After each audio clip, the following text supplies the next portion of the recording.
How many years for Stella? 30? I'm sorry? Like 30 years? With her? Well, in acting. Well, acting with teaching and teaching, yes. The work of hers over that, my theater and her theater. Yep. But it's a theater on Argyle Boulevard, the first theater of Stella Adler. It's not that I just want to make it clear which theater it was. And that theater broke down.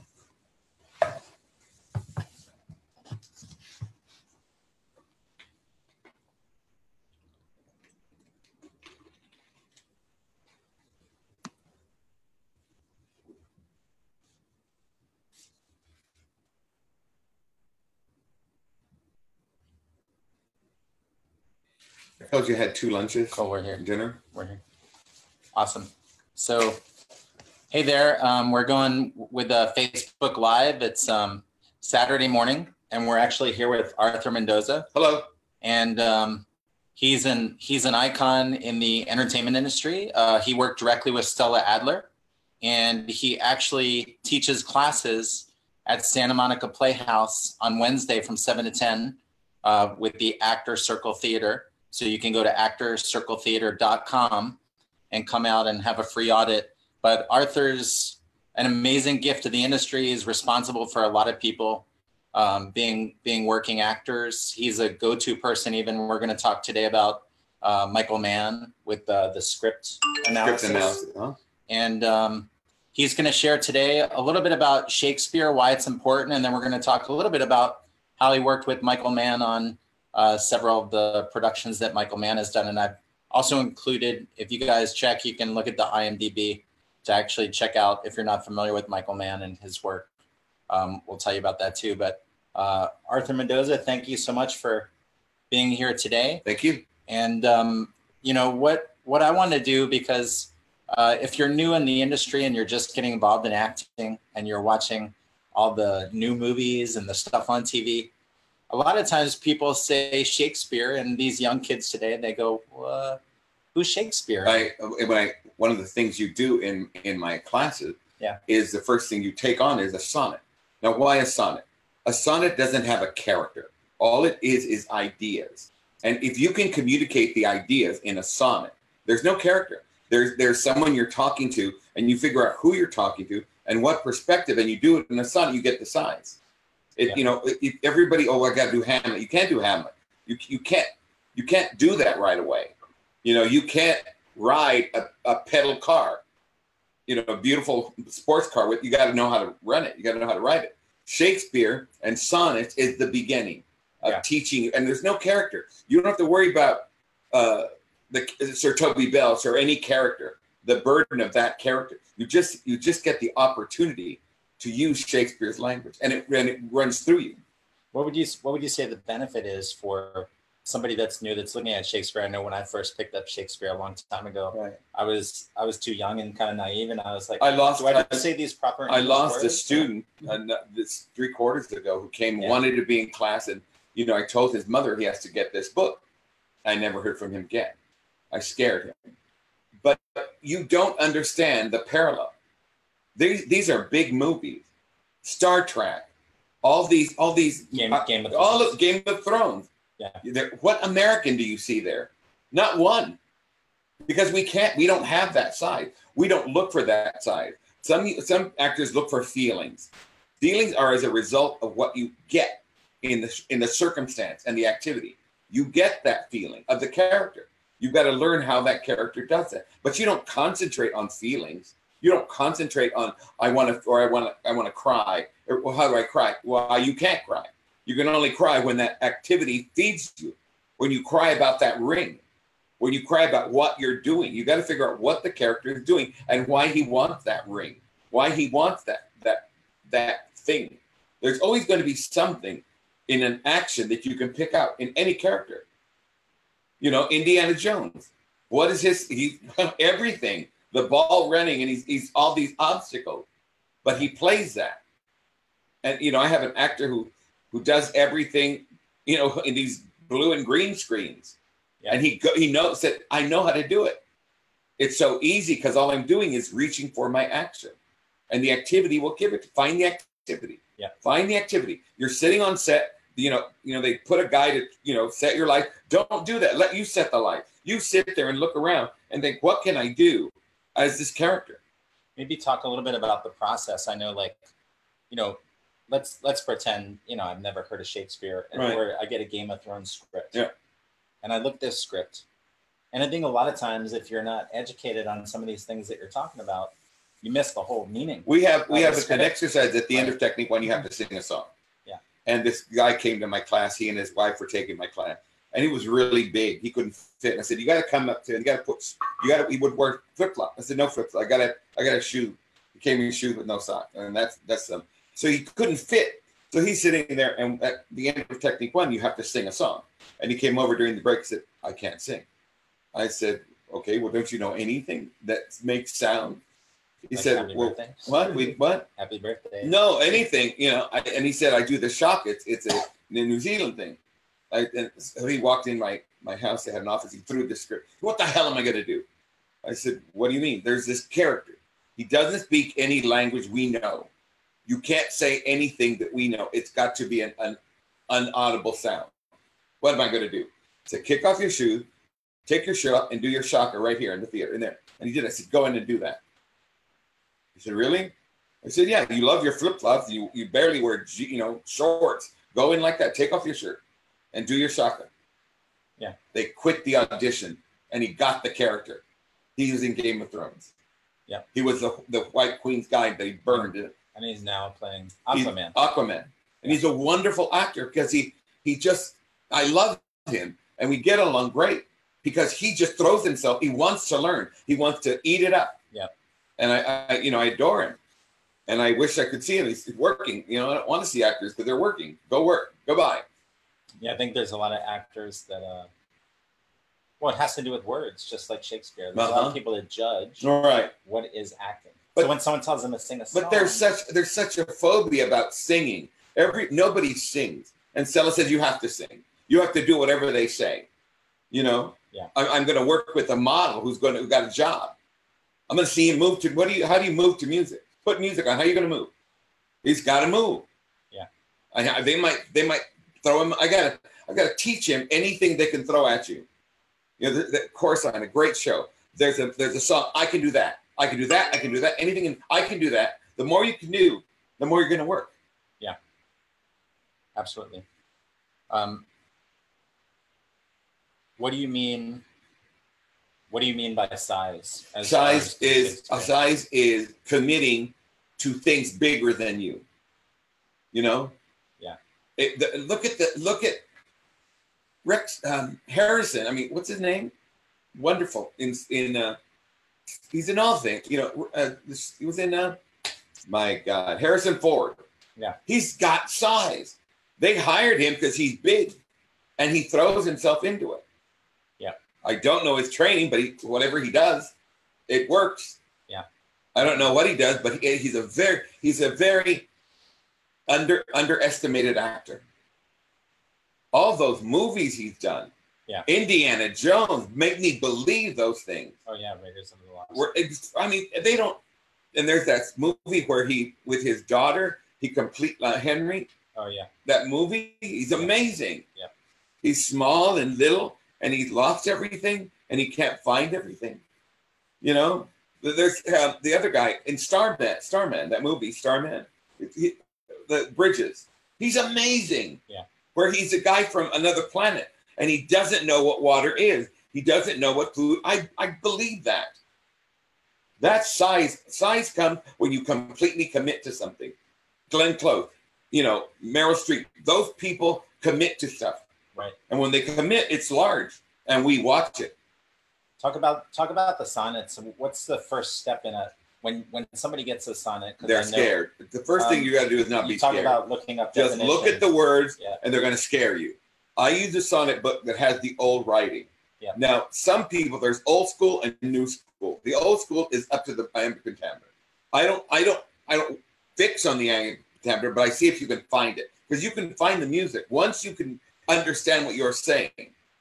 Music to hear. Why hear music sadly? What does that mean? God, I hear this music, but why do I put the sadness out of it? There, I just paraphrased it. Phrase after phrase after phrase. Yeah. Take your time.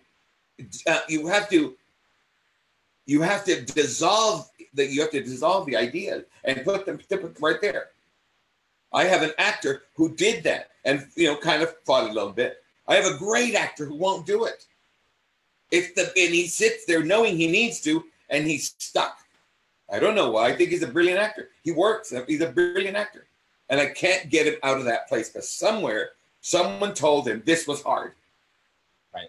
I have a teacher, my teacher in school. I was looking, he had all those Shakespeare, the Folger, and I was looking at him. I said, "What is this?" He said, "Oh, that's Shakespeare. It's not really for Mexicans." And I went, "Oh, okay." But I saw it. So when I went to La Jolla and I played these parts and I had a poster and I sent it to him. I said, "Good thing I didn't listen to you. I'm in the poster." Yeah. It's because, and he's wrong, because Italian, Spanish, the Romance languages, those are more adept to us because we speak our languages we don't have that flatness. We learn that flatness. When you have rounded words and you're over expressive, you're weird. Yeah, but you're actually alive, right? People think that the way I talk is weird. One of my students calls me, and when he leaves a message, he makes fun of me. And now one of my students' girlfriend needs to learn that. She's got to play this part. She's got to have mid-Atlantic speech. That means she's got to finish her word. She's got to let words go up and down. Right. But I finish my words. That's the only thing I do that seems, and people think I talk British, and I don't. I was banged in for years. Speech. Oh, Edith Skinner. Study with her. The hard ladies. Yeah. My friend that lives in San Diego is an amazing speech and voice. That's all her. She just retired from Arizona. They lost a huge asset. She's speech and voice, and she's brilliant. And we work on that. Talk a little bit about the Shakespeare plays and how plays are important in the process of acting. Plays are so important because they're big conflict. Nothing's bigger than Hamlet.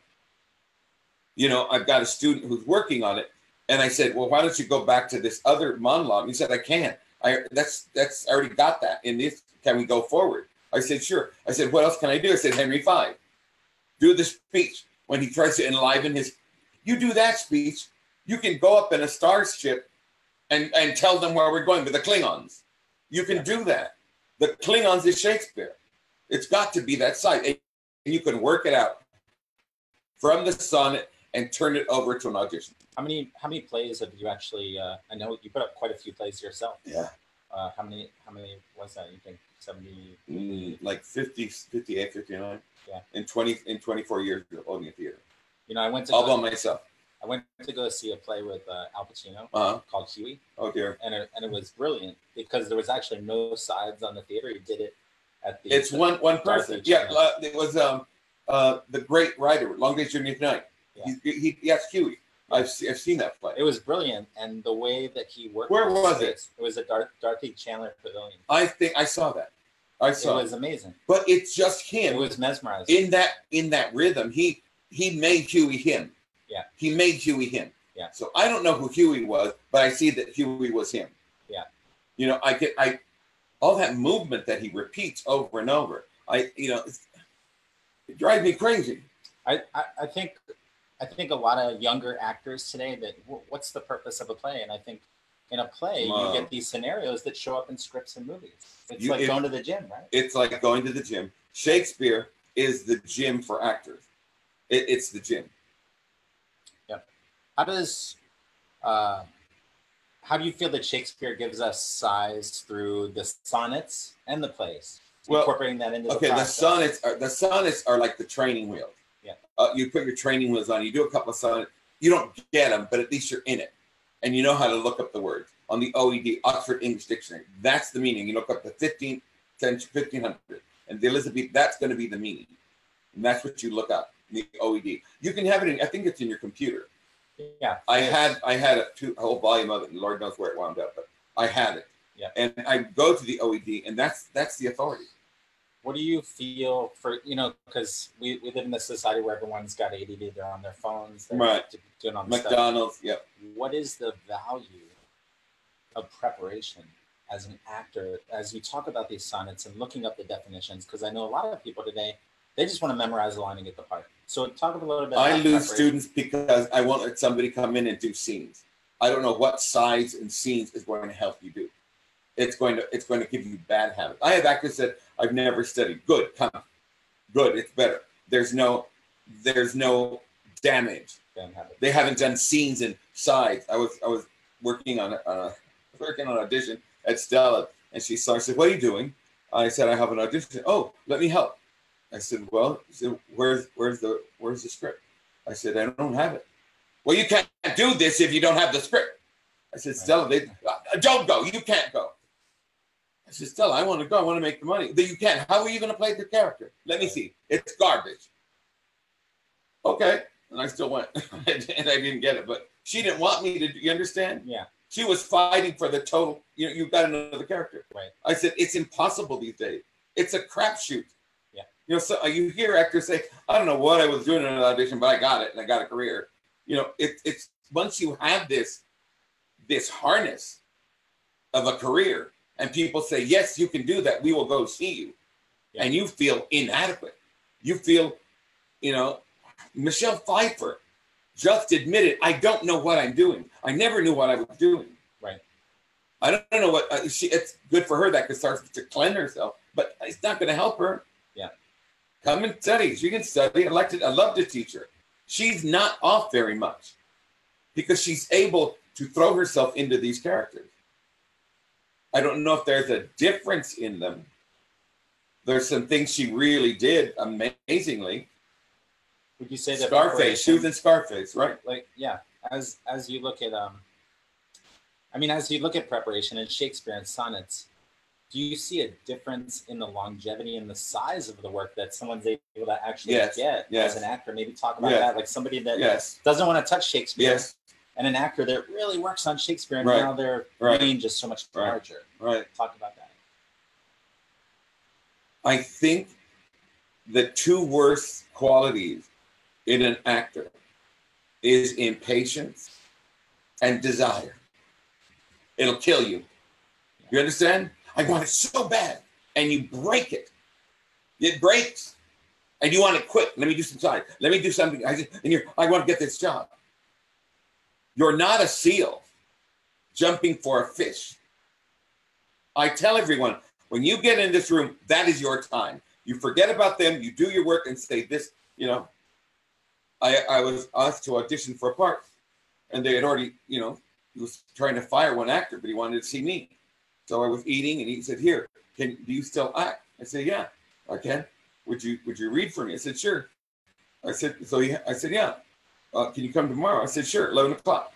So I got home, and there's a script on my doorstep. I opened it up. I read the damn script, and there was a great part for me. So I thought, okay, this is a guy who's a black vampire, but he's at a cemetery where his wife is dead. That was his world. And so I'm in the room, and I'm getting makeup, and the lady said, "You didn't put your underwear on." I said, "I don't want to wear it." She said, "Why?" I said, "This man wouldn't wear underwear. He takes off Armani clothes and just throws them. Gets another one. He doesn't worry. I gotta have that. I've got to have that pants close." And the director said, "What's going on?" He won't wear underwear. He said, "Why?" I said, "He wouldn't wear underwear." "Don't wear underwear. Let's go." So we're walking out, and there was the writer coming. "I got this small on. I wrote this, and I really want you to do it." I said, "Okay." They give it to me, and my dear friend, said, "He can't do this. You can't ask him to do it." I said, "I got a small part. I want to do more." And he laughed it up. And so I got there, and on the way from my dressing room to the cemetery, I memorized it. And it was a bigger part. It was a great scene with me and my friend. Yeah. And then at the end, when I'm killed, they did it, and we measured everything. And then the director said, you and Lawrence just play. And so I said, "Come into me really close. He's killed me. And I'm going to thank you in Spanish." He goes, shit. And we did that. No, we can't do that. We can't do that. Like it was a release. I held his head very close to me in a real androgynous way and thanked him as the blood dropped down my neck. And it was great. They didn't use it, of course. Right. The censor said, no, we can't do it. Yeah. But I worked really, really hard. Yeah. And I loved acting. I think I really love it more now. But it's hard for me to work in the process of the business. Yeah. It's What do you feel about the importance of training for an actor? I mean, oh my God, I can't stress it enough. And I love. Stella said, "You're not going to act. You can't act." And I said, "You've seen me. You're a great actor. They'll never hire you." I said, "Why?" She said, "Because you're too good for that." I said, "Okay, so I'm going to sit home being too good." She said, "No, you're going to do my work. You're going to take my work. You're going to earn your money for the rest of your life because you knew me. You're going to teach." I said, "I don't want to teach." I said, "Losers teach." And she smacked me. I said, "Why did you smack me?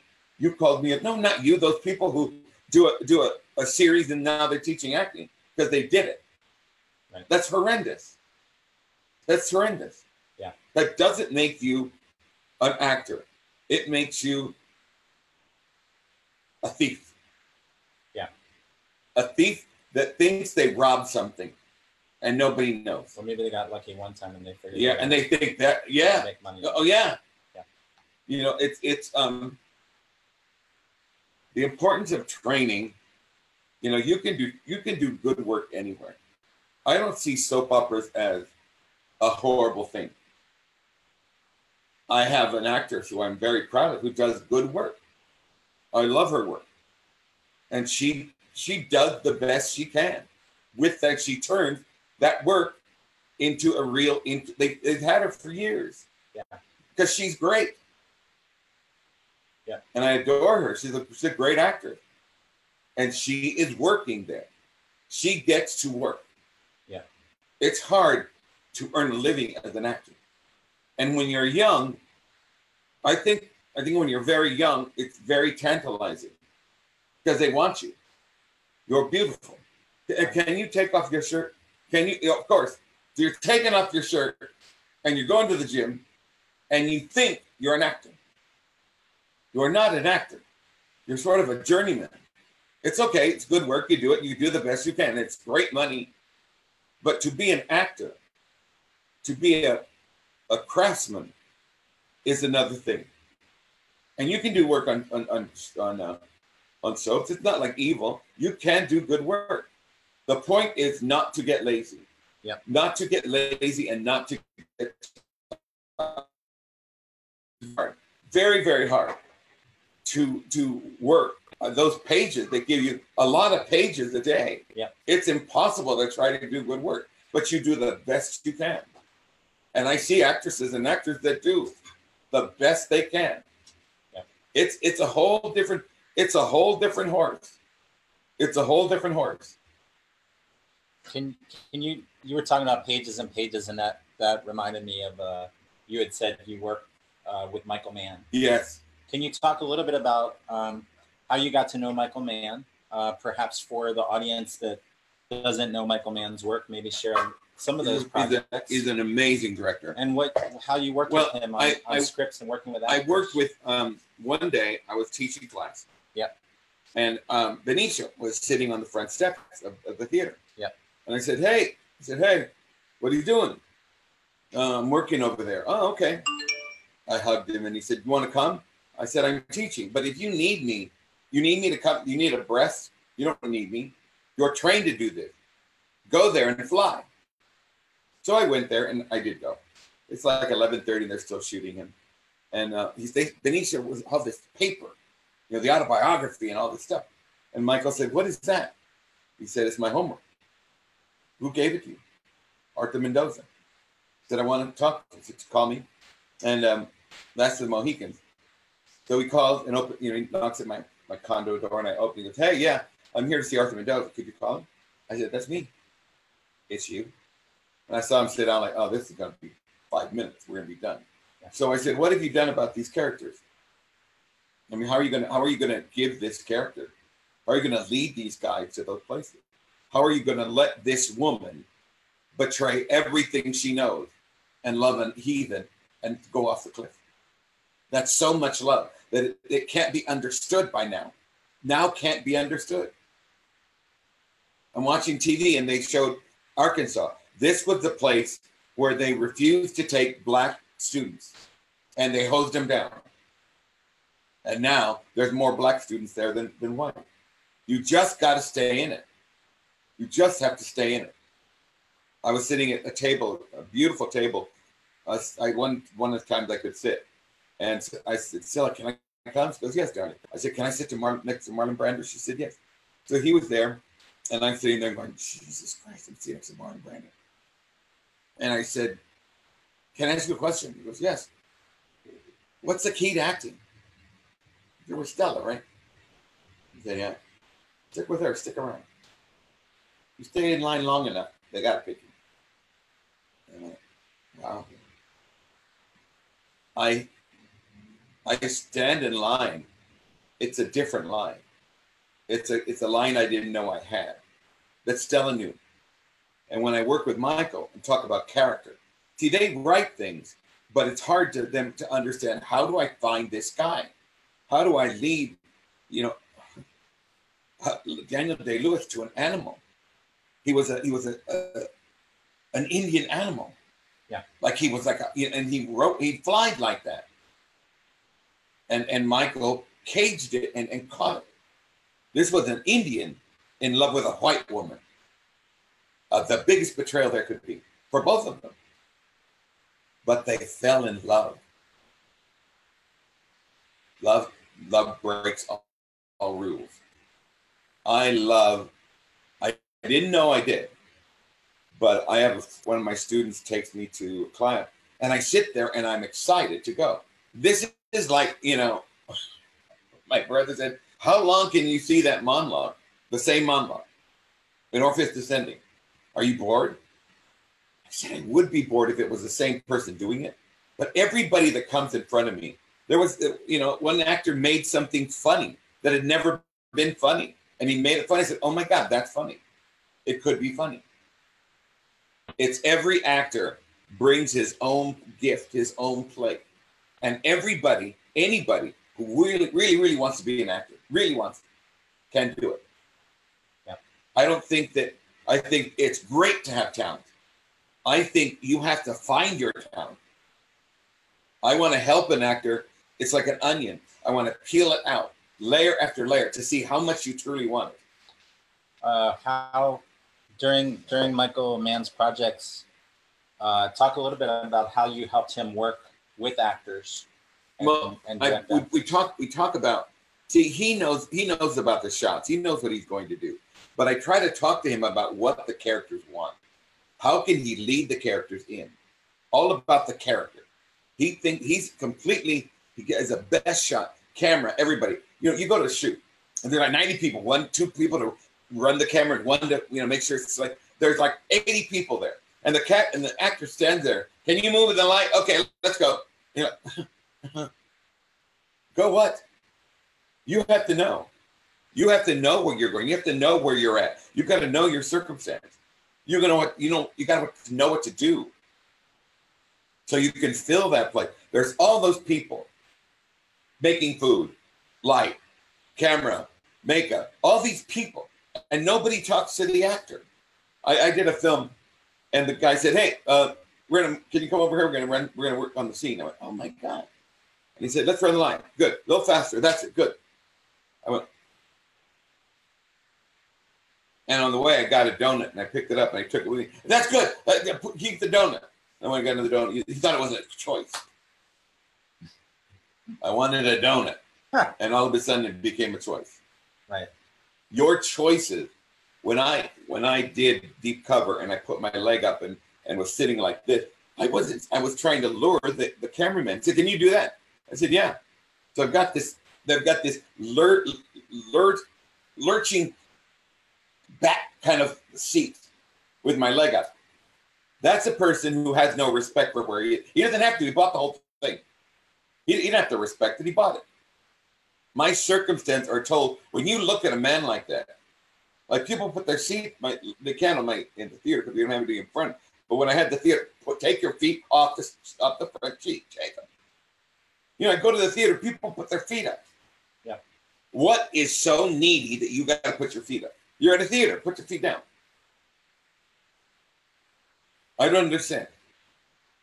We're still in the movie theater. You put your feet up. Why would you do you do that at home? I have an actor who comes and he keeps putting his foot on my glass table. I said, don't put your feet on my glass table.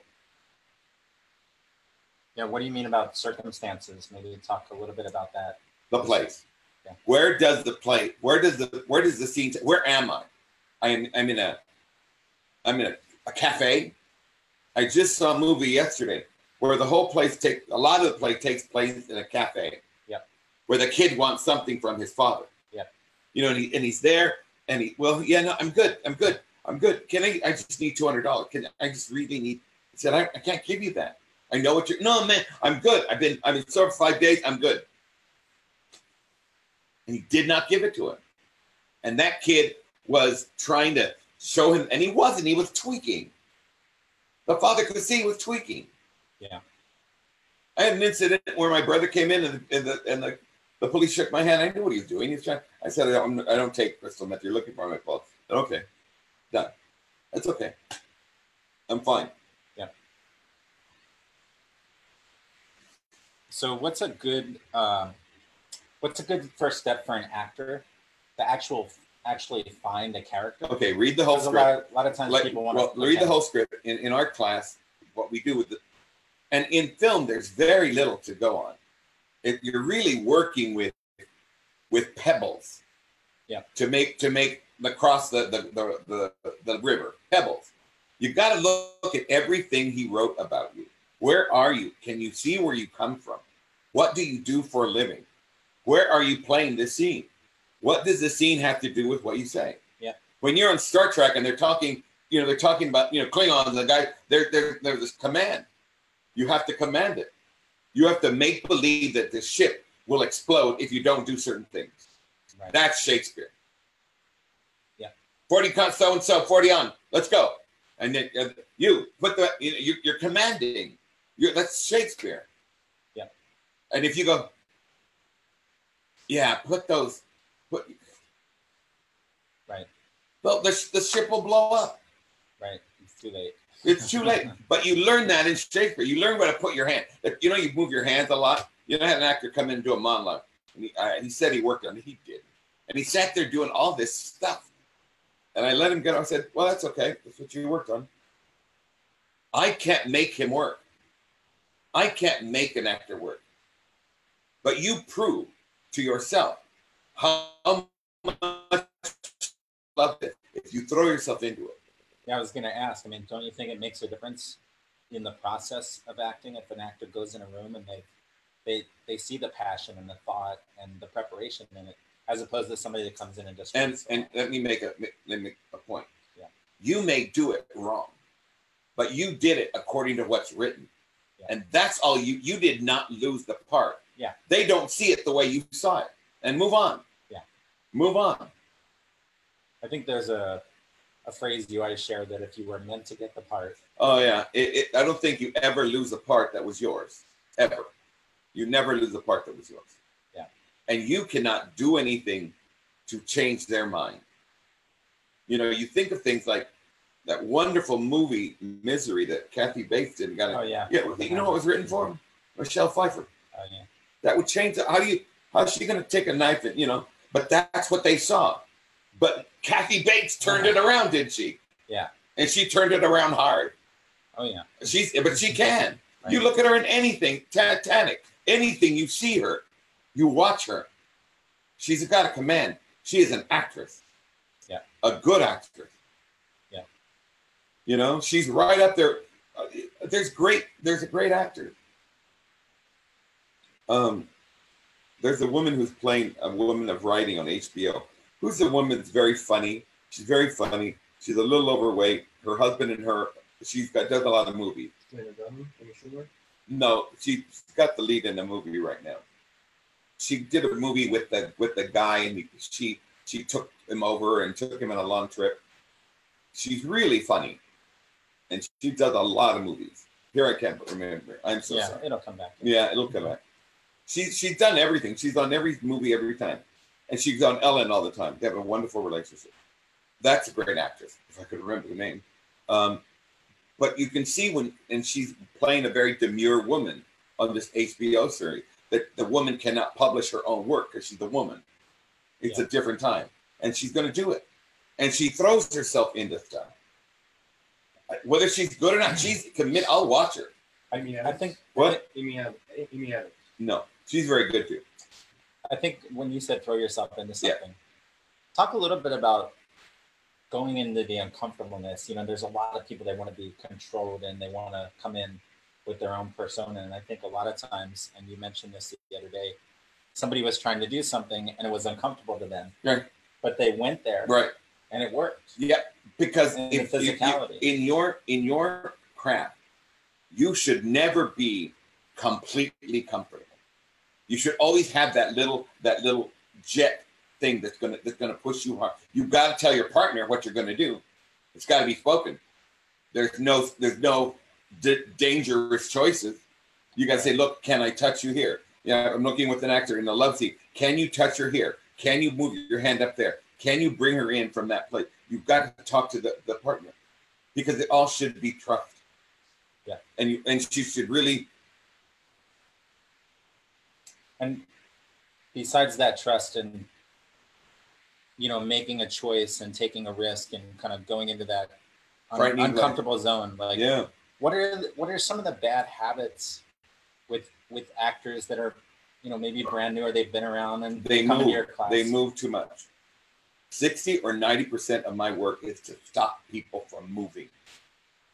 There's a camera. There's a theater. I don't believe it on camera crap. You know how to act, you know how to act. Stella said the instrument is like a gas jet. You turn it all the way up for theater and you turn it back down, and it should have the same stakes. I don't teach you. My actors are trained for film. I'm training them behind their back. Yeah. You can't move that much. You've got to stay still. The camera's not going to be on the floor. You look down, we lose you. You've got to look up. You're giving us your performance. You're being private in public. Extremely private. Yeah. How do you think that's impacted actors that you've worked with when they've crossed that barrier from, you know, they get rid of those bad habits and then they I hate to talk about him all the time. Yeah. But Benicio, in his series of movies, he throws himself so fully in the. I am appalled at some of the things he has to do. But he puts himself in that place. This man killed my children. His children will die. There is so much revenge. You cannot have apathy for a man who kills people. You have to go down to his level, and that's what Benicio does. I'm doing this because you did this. Is it right? Is it revenge? Doesn't matter. His character's doing it. It must kill Benicio to shoot those kids. But he wants them dead, and he wants the man to watch it. This is the pain you caused me. Now we're even. And there is a vengeance and an intensity and a cleansing when they're shot. He's done his work. Yeah. He's not supposed to take in any consideration his feelings.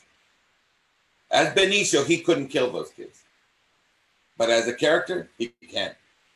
You will understand that man's vengeance from what that man did to him.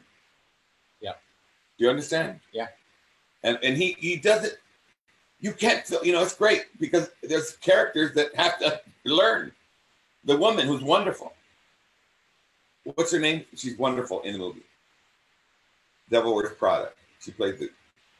Must be Anne Hathaway. No, in Devil Wears Prada, the girl who's the secretary, the British girl. Anne Hathaway. No, she's the main one. The British girl next to her. She's in Benno's movie. Oh. It's horrible. Emily Hunt. Is it Blood? She's amazing. Yeah. She plays this bitchy, cold secretary in Devil Wears Prada. Then she comes and she has to be and she doesn't know that. What am I doing with this gun? Yeah. And then he said, here, you got to use it. Yeah. You got to step up. Yeah. And she has to give up all of her instincts, all of her empathy. She's got to do a job. When you're in war in the Middle East, they send a kid with a bomb because they know we don't have the heart to kill the kid. We've got to kill that kid because that kid is going to blow us up. Yeah. You've got to think. You got to think revenge from the character, not you, not your empathy. As far as writing scripts, because I know that you worked with Michael Mann, and you worked with a lot of other people in the industry too. Right. What do you think for writers that are out there, if you're a writer that's watching, what do you think are the problems that the writers have? When you have your script, when you're done your script, write down on a list those 3 lists. What I say about myself, what other people say about me. Those are 3 lists. What I say about myself, what other people say about me. That's the world. That's the world. Yeah. And you will get a list of those 3 factors. And they will feed you something. Yeah. Benicio loves this technique. He comes in, he tells them it's the technique. Don't worry about scene. Know the technique. Know the technique. He says that when he comes to visit. He plays the most grotesque, ruthless man. That scares me, but I'm glad he's there to protect me. Yeah. With writers, one thing came to mind. There was a class I took, and a lot of people in the class, they end up doing other things. I know there's people in class that want to be a director, they want to be a writer, they want to be an actor. And these days, successful actors are also directors and writers too. Well, you've got to know how to act before you can direct. Right. You've got to look at the script, but those 3 lists, and you've got to take, when you write, what am I writing? What am I giving this person to do? So would you say your class would be beneficial for writers and directors that don't necessarily want to act? No, it doesn't matter. You've got to talk to the actor. Right. You've got to have a conversation. You've got to talk their talk. And if your script doesn't give them enough, you got to give it to them. I know a lot of writers and directors that take acting classes not only to learn the craft, but also because they're around other talented people that are working on their craft so that they can work on their projects. It's important. I work with directors who don't know anything about acting. Yeah. And they're mesmerized about what they haven't written. Yeah. So there's 3 lists about every character? You said there's 3? What I say about me, what other people say about me, and what the author said. And what the author said. Those 3, and what the author would be is the breakdown. What did they give you in the breakdown? Yeah. And then what do you extract from that? How can you take the things in the breakdown and parallel them to the things in the script?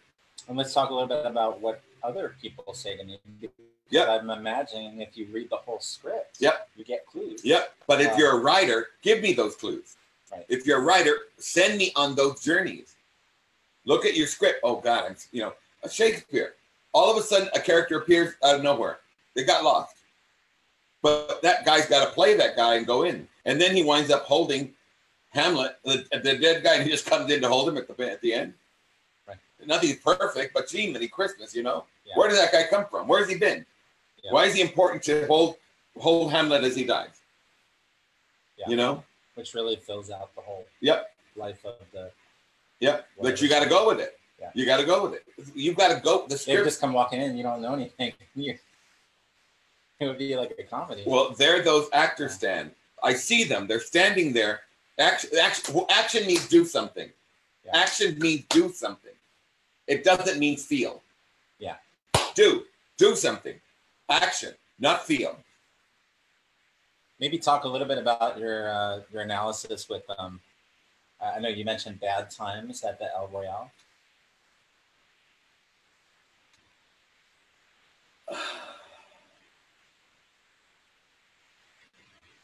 It was a bad time. Yeah. Well, I was mesmerized. I'm struggling to get a script written in a little miniseries. And I think that whoever got all that money. Yeah. How did he do it? Yeah. I thought, okay, this is this is Beckett, or this is some great style. No, there wasn't any. There was no content.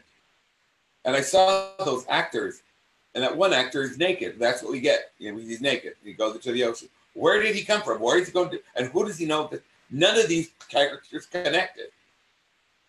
Yeah. They were all in there in this like kaleidoscope of moments. But the kaleidoscope didn't take me anywhere. Yeah.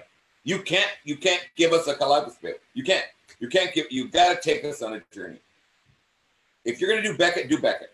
I don't know what that was. And I don't know why.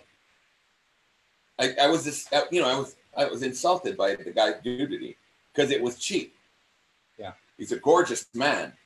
And you got to see his butt and his back. Oh, but why? Why did he go to the ocean? It just seemed like when you go in plays, when you go to the ocean, that's man going back to where he was born. Yeah. I didn't see that. I wanted to see and all the killing, the guns. I wanted to know why. I couldn't get on the train. Then I felt sorry for the actors. It's them. It's theirs. Yeah. And maybe I'm not smart enough to understand it, but I understand a lot of styles of Elizabethan, Moliere. There's a lot of Beckett. You know, I understand those stuff. Take me on those journeys, but give me the roadblocks to take me there. Yeah. The guns, the killing, it wouldn't lead me anywhere. And then we go back again. They come back. Yeah. I was completely confused. And I was hoping constantly to get something out of it. And I couldn't. Sorry. Talk about some of the new talent you see right now. Anyone that impresses? Oh my God! Anyone that impresses you? That's just.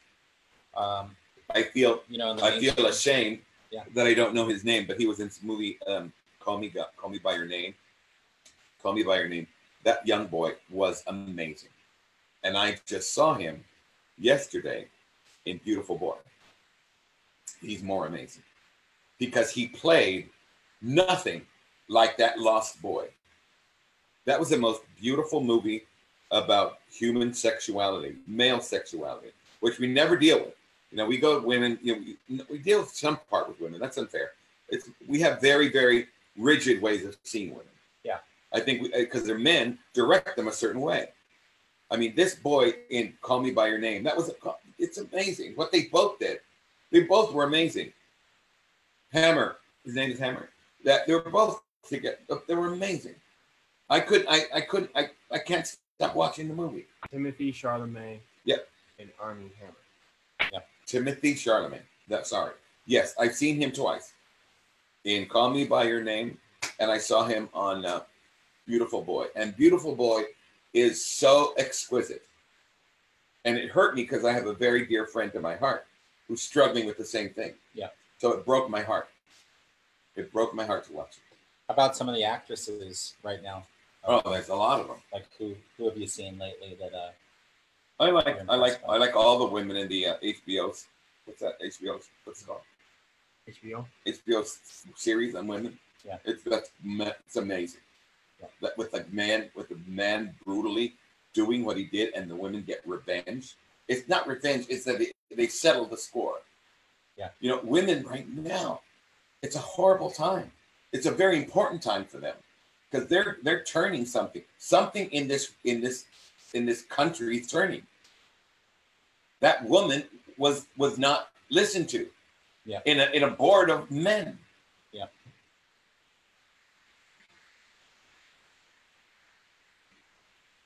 So, you know, we talked a little bit about, you know, good scripts, good stories, good actors. Mm-hmm. What do you do when you get a script like that one bad okay. times? Well, that you know, you can let me tell you this. Yeah. A good script, you got to live up to it. Yeah. If I got that script with those two boys and Call Me by Your Name, yeah. I don't know. I would know what to do. Yeah. I wouldn't know what to do because it has so much. Right. Where do you frickin' start?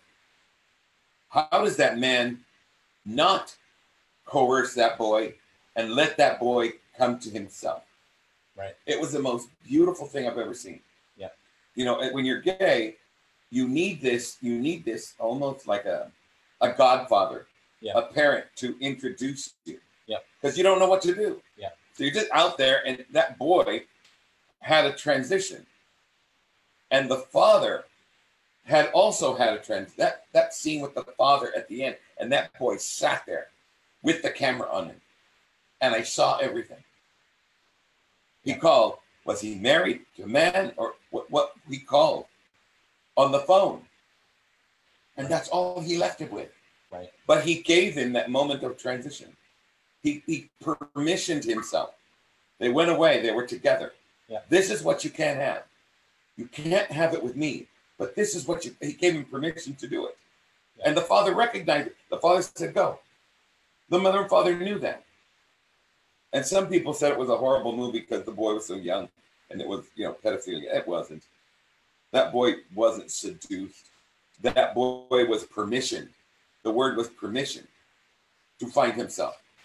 He wasn't put over. He wasn't a seduced, wasn't taken over. But if you have let's go to a bad script. A bad script is almost better because you can do anything you want. Right. And if it's bad, you don't let them know what you're doing. It's good. You're going to do that, and I'm going to do my stuff. And it's a bad script. And if they let you do what you want, you can do anything you want. But that gives you freedom. It's really bad. Right. Throw yourself in it. You know, Al Pacino did a movie, and he was brilliant. And it was called Arthur. It was about a New York playwright who dates this broad, and she has a lot of kids, and you know, then she leaves, and we got these kids. And he can't act with those kids.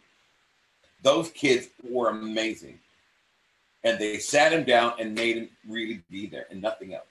Right. There was a scene where the little kid was standing there ready to pee. He said, "Well, go ahead and pee." He said, "I can't. I'm Spanish." Yeah, that was the best thing. And he went, "Okay." It was amazing. Arthur. I own it somewhere. But it's like amazing. You can't. I did a pilot. After the Cosby Show, they put some money. I did a pilot in Florida in August. Outside. Humid. In a bee suit. In a bee suit. Right. I played a pre-owned car, and you had a bee suit in August. In August.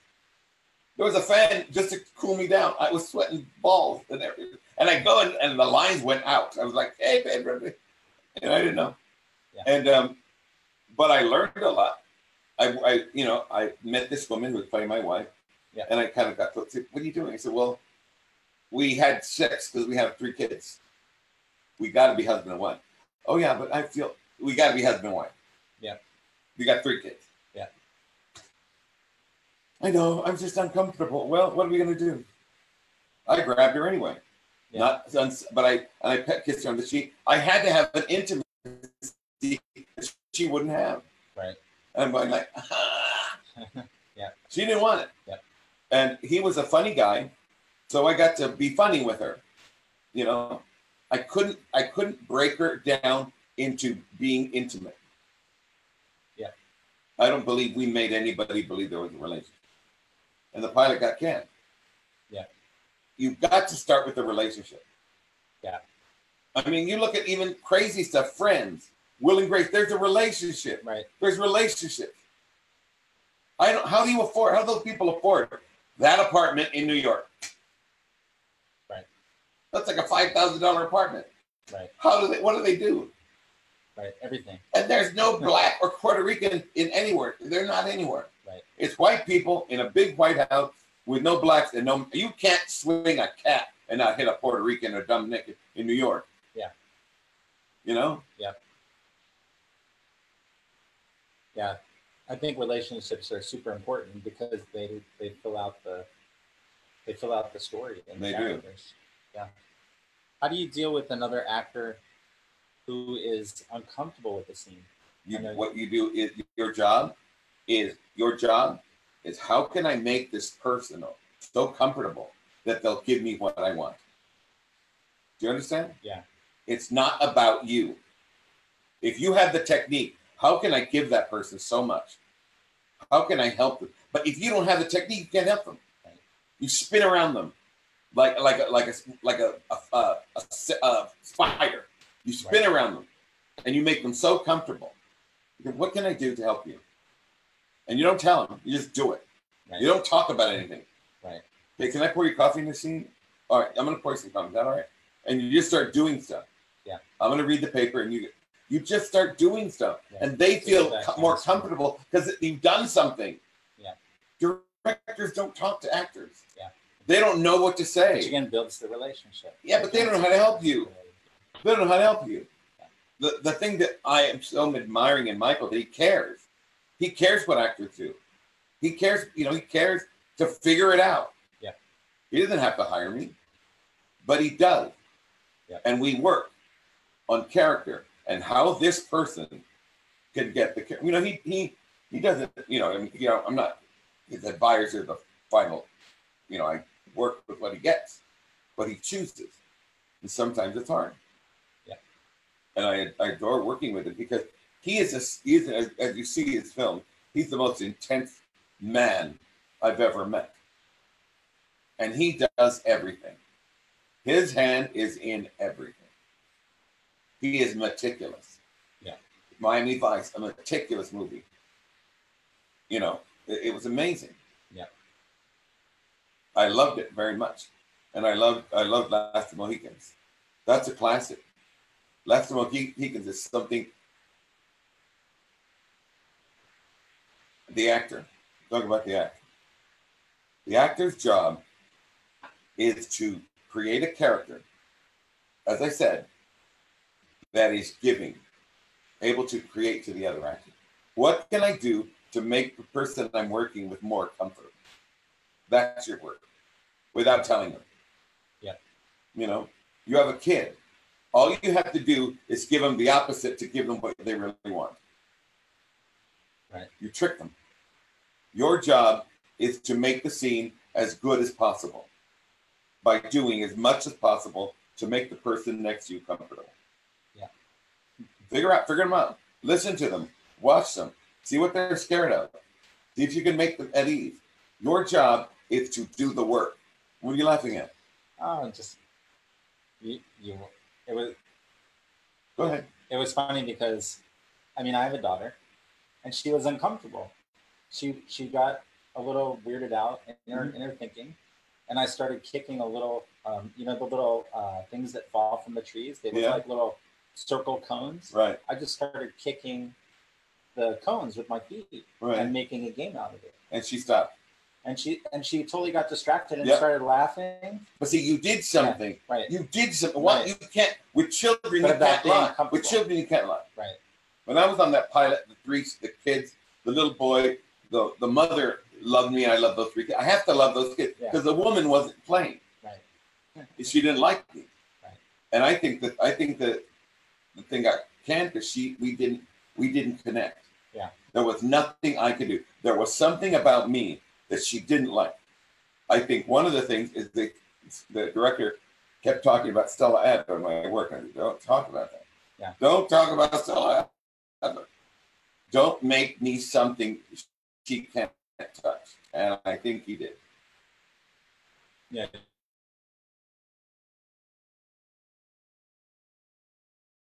Too hard. Because I told three of them to audit. They didn't audit. They don't want to be actors. They just want a job. Yeah. They want a job because of money. Maybe talk about staying outside your head, because this is funny because that little kicking was a simple thing. And the other day I was talking to manager and they said, well, they go out for a part. We don't tell them. Right. We don't tell them it's a series regular no, thing. We don't tell them. We don't even tell them they're going to producers. Right. There's some people that want to meet them. Yeah. That's it. Don't put, you can't, people say, I want my child to, don't train your child. Yeah. Your child is fine. They're playing a child. The things that they teach kids how to indicate. Oh, Mom, that's what I'm saying, as adults, I think we overthink things. Like kids at least have the ability to play and to just like an open channel. That's what you should do. I have two actors working in, three actors working Orphans. And it's incredible to see the three of them interwoven. Yeah. And when one says something, the other, they're like a tight Rubik's cube, like Rubik's cube. Yeah. They're like that, and they're twisting, and sometimes they're wrong, but the thing changes, and I never know what they're going to do. Right. And one of them is very violent, and I'm always afraid for the other one.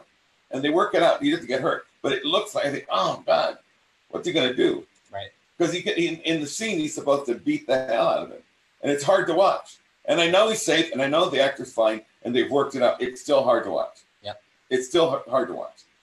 Cool. Well, I think one of the things we need to talk about is people can find you at the Santa Monica Playhouse. Yes, I work every Wednesday from 7 to 10 p.m. 7 to 10.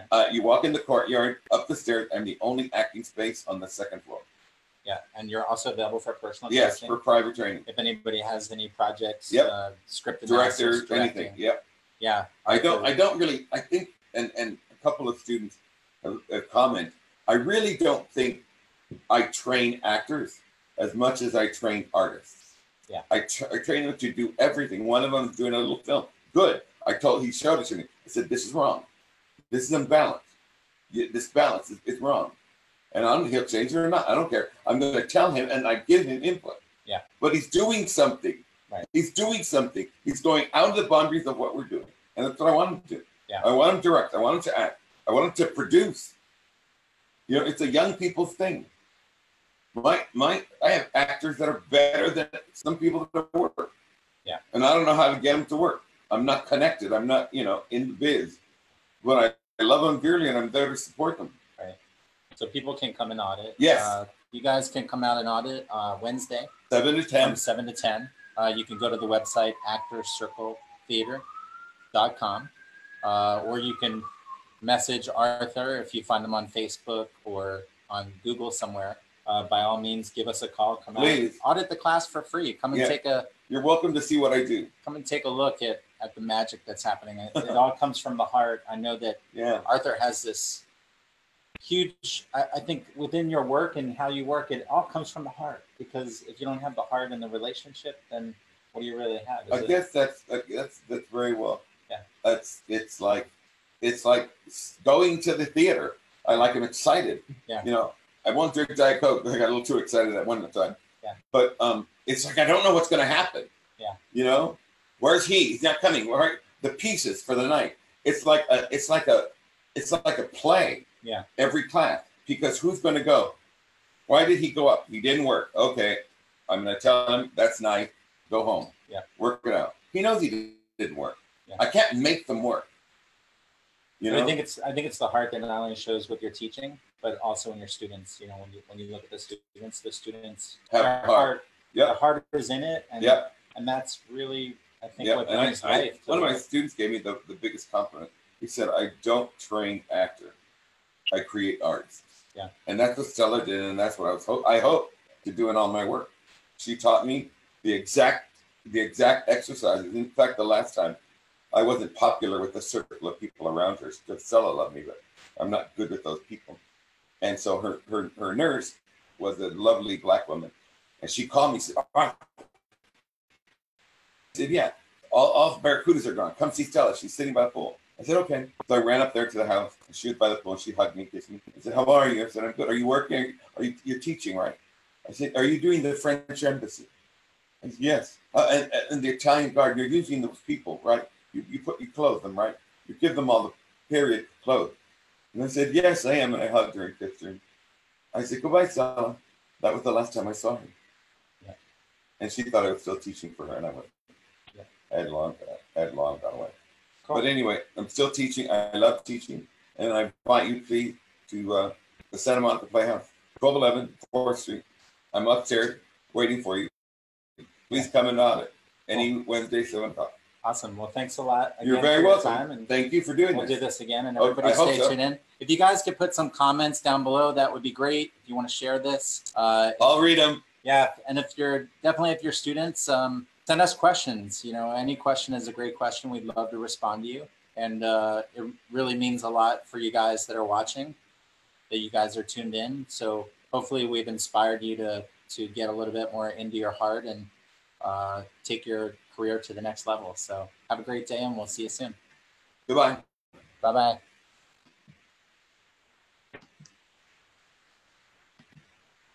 How was that? It was good. There's a little bit of unfocus in the middle, but it was good. Because of the questions? I feel like the transitions weren't there. Yeah. I've got to work on the transitions. It's not ask questions to Arthur. It's got to be like that guy on UCLA.